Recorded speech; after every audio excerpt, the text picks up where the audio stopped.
exactly the kind of Republican Inglis is trying to reach, and Grimm agreed to sit down with him. But will it make a difference?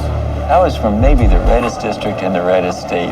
93 American Conservative Union rating, 100% Christian Coalition, 100% National Right to Life, A with the NRA. So pretty conservative guy, right? When I was first in Congress, I totally poo-pooed climate change. I said it's nonsense, Al Gore's imagination. Had a great press conference one time where I absolutely tore Al Gore apart. But then my kids were growing up.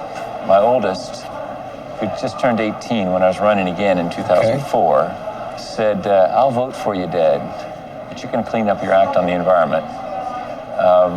Problem for me was his 4 sisters agreed, and his mother.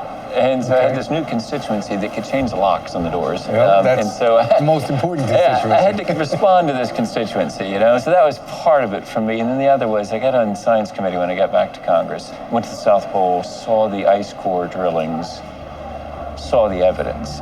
What do you think it is that we Republicans have gotten in this spot of basically distrusting the scientists, you know? I'm not so sure that it's distrusting the scientists.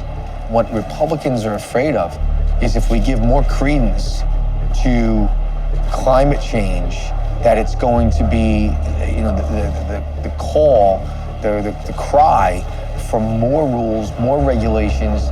Yeah, I agree completely. We're trying to change the conversation. We want to change it away from the apocalyptic visions that rightly signal conservatives that here it comes, a big old wad of regulations and a tax increase.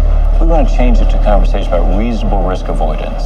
You know, 98 doctors tell you to treat your son this way. 2 say no this other. It's not conservative to go with 2. And that's really sort of where we are in climate science, right? We've got about 98 doctors that say it's for real and it's human caused. And we got 2 say no, it's not. It's sort of an odd place, I believe, for us as Republicans to be, that we listen to the 2. I mean, we actually not even listen. We seek out the 2. We call them to hearings. We want to hear from them, the 2. Right. Of course, in a way, I'm the worst person to try to convince you because, I mean, look what happened to me, right? Right. I mean, that's the politics, though. Yeah. If Republicans start coming out and let's say that they did agree with the science and they were bold enough and had the political courage that you had, if they believed it, to go forward, and then they lose, well, how many other are gonna, they're not all lemmings, okay? They're not gonna just go right off that cliff. So the political constraints, I think, are a lot bigger than most people would understand, and they're very real. But you're also in a place that's had a different experience. You've had people that have been inundated with a storm surge that some of them may have this sense of need of addressing a problem.